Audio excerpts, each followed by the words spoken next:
हम लोग पहुंचे एक नए चैप्टर में। ये कॉस्ट अकाउंटिंग में नया चैप्टर है, अकाउंट्स ऑफ ओवरहेड्स, ये चैप्टर का नाम है। और ये जो पावर पॉइंट प्रेजेंटेशन है, इसके अंदर मैं आपको सारे थियरी वाले पेजेस बताऊंगा। इस चैप्टर का जो सबसे इंपॉर्टेंट टॉपिक है, सबसे इंपॉर्टेंट मेथड है, उसमें आपको अलग अलग एक्सपेंसेस दिए होते हैं क्वेश्चन में। ये जो ओवरहेड्स लिखा हुआ है, ओवरहेड्स मतलब अलग अलग एक्सपेंसेस आपको क्वेश्चन में दिए हुए होंगे।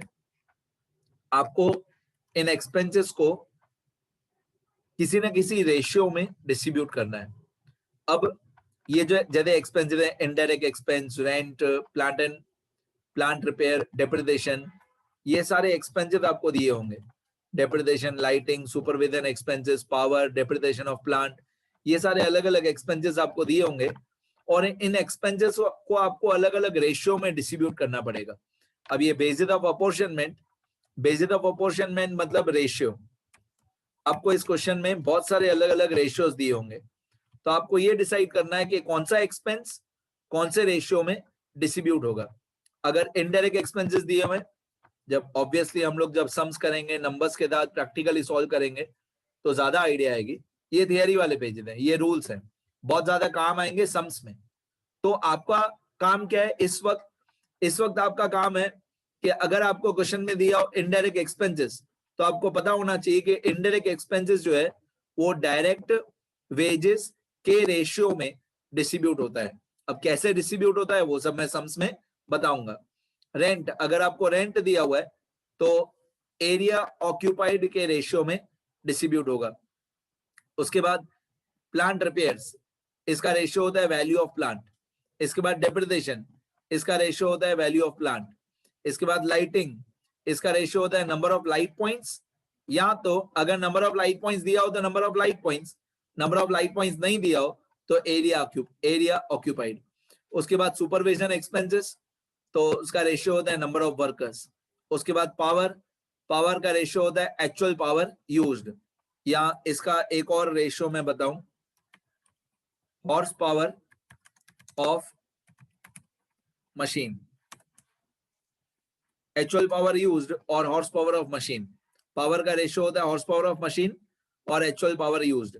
इसके बाद डेप्रिसिएशन ऑफ प्लांट, तो डेप्रिसिएशन ऑफ प्लांट का रेशियो होता है capital value as per plant register. Simple भाषा में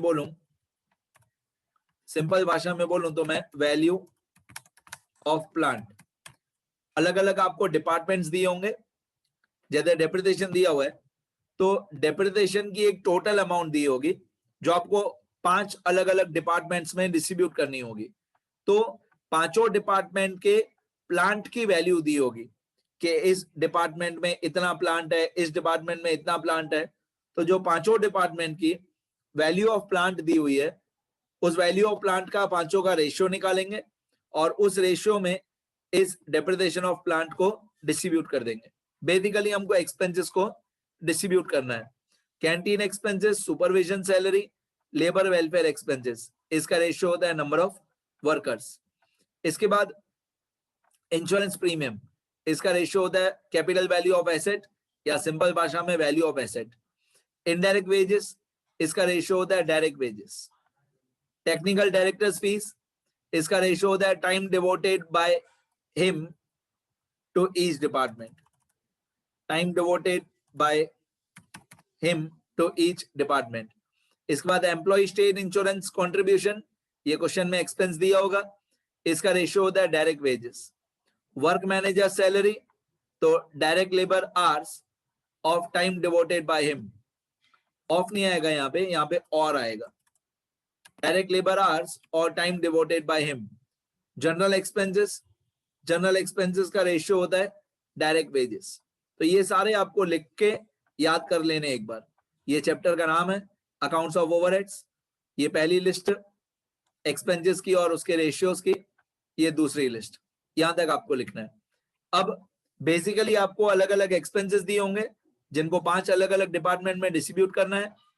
फिर लास्ट में ये रूल आपको समझना है, इसमें थोड़ा बहुत समझ में आएगा, थोड़ा बहुत फिलहाल याद करना पड़ेगा।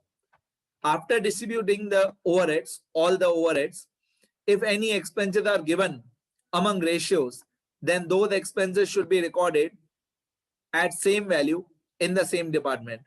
अब बहुत बार क्या होता है, एक्सपेंसेस सारे डिस्ट्रीब्यूट हो जाते हैं, लेकिन जो नीचे क्वेश्चन में अलग अलग रेशियोज दिए होते हैं, उन रेशियोज के अंदर कोई कोई एक्सपेंसेस छुपे हुए होते हैं। तो अगर रेशियोज के अंदर कोई एक्सपेंस दिया हुआ है तो वो expense as it is same copy करना है सारे डिपार्टमेंट में, ठीक है। तो ध्यान रखना, रेशियोज के अंदर कोई एक्सपेंसेस दिए हुए हैं तो वो सेम कॉपी करने। स्टेटमेंट देखने में कैसी होती है, क्वेश्चन देखने में कैसा होता है, वो सब सम्स वाले पेजेस में आएगा। फिलहाल रूल्स याद करते जाओ। तो अगर रेशियोज के अंदर कोई एक्सपेंसेस दिए हुए हैं तो एक्सपेंसेस सेम अमाउंट पे कॉपी करने हैं। इसके बाद ये एक थोड़ा सा नॉनसेंस सा रूल है, इसका रीजन मेरे को कहीं पे भी मिला नहीं। अगर डायरेक्ट वेजेस या डायरेक्ट मटेरियल या डायरेक्ट एक्सपेंसेस क्वेश्चन में दिया हुआ है, डायरेक्ट वेजेस या डायरेक्ट मटेरियल या डायरेक्ट एक्सपेंसेस क्वेश्चन में दिया हुआ है, तो इन तीनों को हम लोग सिर्फ सर्विस डिपार्टमेंट में लिखते हैं, प्रोडक्शन डिपार्टमेंट में नहीं। अब नॉर्मली क्या होता है, नॉर्मली हर क्वेश्चन में 3 प्रोडक्शन डिपार्टमेंट दिए होते हैं और 2 सर्विस डिपार्टमेंट दिए होते हैं। तो डायरेक्ट वेजेस, डायरेक्ट मटेरियल और डायरेक्ट एक्सपेंस सिर्फ सर्विस डिपार्टमेंट में ही लिखने हैं। क्यों? उसका रीजन कहीं पे भी बुक में दिया हुआ नहीं है। तो अगर डायरेक्ट वेजेस या डायरेक्ट मटेरियल या डायरेक्ट एक्सपेंस दिया हुआ है तो उसकी अमाउंट आपको सिर्फ सर्विस डिपार्टमेंट में ही लिखनी है। अब ये हमारे इस चैप्टर का पार्ट 2 है। ये पार्ट जो इस चैप्टर का पार्ट 2 है उसमें 5 मेथड्स आते हैं। ये सिर्फ उन 5 मेथड के सिर्फ नाम है। इस हर एक मेथड को मैं एक्सप्लेन करके बताऊंगा कि डायरेक्ट रीडिस्ट्रीब्यूशन मेथड क्या होता है, स्टेप एंड लैडर मेथड क्या होता है, नॉन रेसिप्रोकल का मतलब क्या, रेसिप्रोकल का मतलब क्या, repetitive distribution method, simultaneous equation method, trial and error method. Total 5 method होते हैं।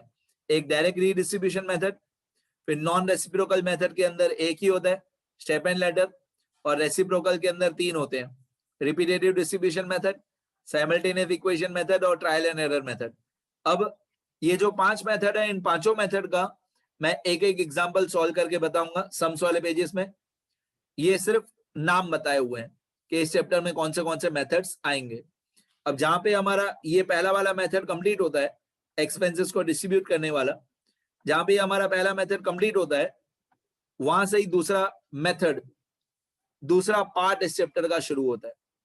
तो पहली स्टेटमेंट बनेगी, उसमें हम इन सारे एक्सपेंसेस को डिस्ट्रीब्यूट करेंगे, फिर लास्ट में सारे डिपार्टमेंट्स का टोटल करेंगे, और सारे डिपार्टमेंट्स का टोटल कर लेने के बाद जो दूसरा स्टेप है इस चैप्टर का जो दूसरा स्टेप है उसको सॉल्व करने के ये 5 मेथड है। इन 5 में से कौन सा अप्लाई करना है वो क्वेश्चन में दिया हुआ होगा। इन सब का मैं एक एक दो एग्जांपल बता दूंगा, ठीक है। ये सब आपको थियरी वाले पेजेस में लिखना है। एक बार मैं स्क्रॉल कर देता हूं, ये सब लिखना है। चैप्टर का नाम है अकाउंट्स ऑफ ओवरहेड्स, थियरी वाले पेजेस में ये सब लिखना है, अच्छी तरह याद कर लेना।